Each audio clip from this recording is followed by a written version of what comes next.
Assalamualaikum warahmatullahi wabarakatuh. Perkenalkan, nama saya Windrati. Saya mahasiswa Pendidikan Pancasila dan Kewarganegaraan semester 6 Universitas Veteran Bangun Nusantara Sukoharjo. Nah, di sini saya diberi tugas untuk membuat video presentasi mengenai hukum acara tata usaha negara. Nah, sedikit saya akan menjelaskan, yaitu yang pertama tentang tata usaha negara. Itu adalah merupakan suatu administrasi yang dijalankan oleh suatu pemerintahan, baik di tingkat pusat maupun di tingkat daerah. Nah, kemudian hukum acara tata usaha negara ini merupakan aturan yang digunakan dalam apabila terjadi suatu sengketa atau terjadi suatu permasalahan antara pejabat atau badan hukum perdata dengan pejabat atau badan hukum tata usaha negara mengenai keputusan yang dikeluarkan oleh badan atau pejabat tata usaha negara. Nah, kemudian subjek dan objek dalam hukum acara tata usaha negara ini, yang pertama adalah objek dalam hukum acara tata usaha negara ini merupakan suatu keputusan yang dikeluarkan oleh badan atau pejabat tata usaha negara sesuai peraturan perundang-undangan yang berlaku. Kemudian untuk subjeknya yaitu badan atau pejabat hukum perdata dan juga badan atau pejabat hukum tata usaha negara. Di dalam subjek hukum acara tata usaha negara terdapat dua pihak. Yang pertama pihak penggugat dan yang kedua pihak tergugat. Nah, pihak penggugat ini sudah pasti tentunya adalah seorang badan atau pejabat hukum perdata, dan kemudian pihak tergugat yang pihak kedua itu sudah pasti adalah seorang pejabat atau badan hukum tata usaha negara. Selanjutnya adalah macam-macam alat bukti yang bisa digunakan dalam hukum acara tata usaha negara. Yang pertama adalah surat atau tulisan. Nah, dalam pasal 110, maksud saya 101 Undang-Undang Peradilan Tata Usaha Negara menentukan bahwa surat itu sebagai alat bukti terdiri atas 3 jenis, yaitu akta autentik atau resmi, yang kedua akta di bawah tangan, dan yang ketiga surat-surat yang lain yang bukan akta.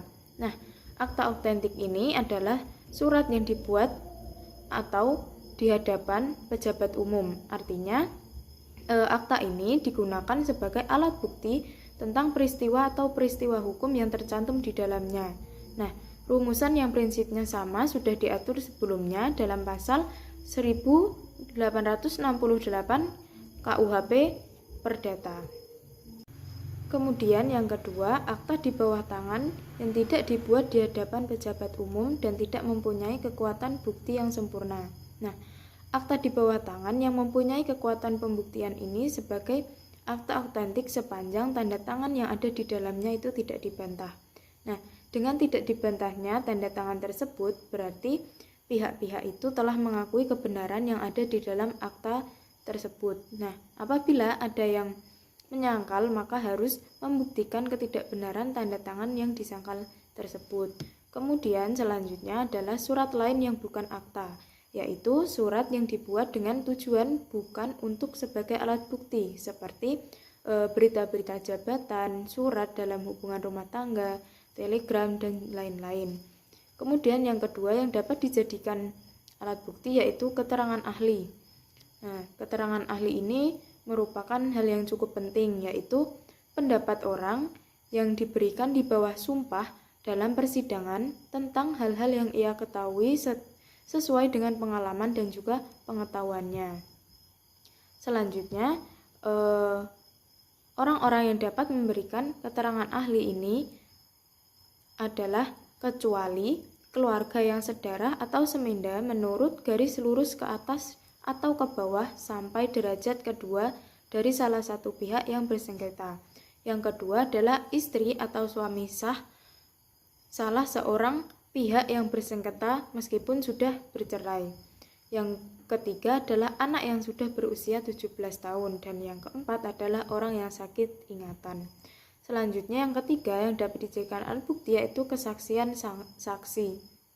Nah, kesaksian ini diatur dalam pasal 86 sampai dengan pasal 94 dan juga pasal 104 yang mengatur tentang keterangan saksi yang dapat dianggap sebagai alat bukti.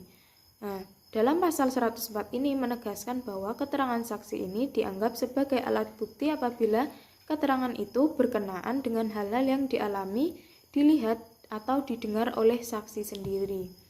Selanjutnya adalah pengetahuan hakim. Nah, tugas hakim adalah membuktikan terjadi atau tidaknya peristiwa, mengkualifikasi, dan kemudian menetapkan hukumnya. Hal yang perlu ditetapkan hukumnya adalah peristiwa yang harus dikualifikasi. Nah, dalam pasal 4 Undang-Undang Nomor 48 Tahun 2009 itu mengatakan bahwa pengadilan mengadili menurut hukum tanpa membeda-bedakan orang. Atas dasar itu, hakim harus mengenal hukum di samping peristiwanya. Nah, asas hukum mengatakan bahwa hakim dianggap mengetahui tentang hukum atau biasa disebut ius curia novi. Dan yang terakhir yang dapat dijadikan alat bukti yaitu pengakuan para pihak, yaitu merupakan keterangan pihak dalam suatu sengketa di mana ia mengakui yang dikemukakan oleh pihak lawan atau sebagian dari apa yang dikemukakan oleh pihak lawan. Nah, dengan demikian, pengakuan dari pihak itu tidak dapat ditarik kembali kecuali berdasarkan alasan yang kuat dan dapat diterima oleh hakim. Mungkin itu saja yang dapat saya sampaikan. Apabila saya ada salah kata, saya mohon maaf. Terima kasih. Wassalamualaikum warahmatullahi wabarakatuh.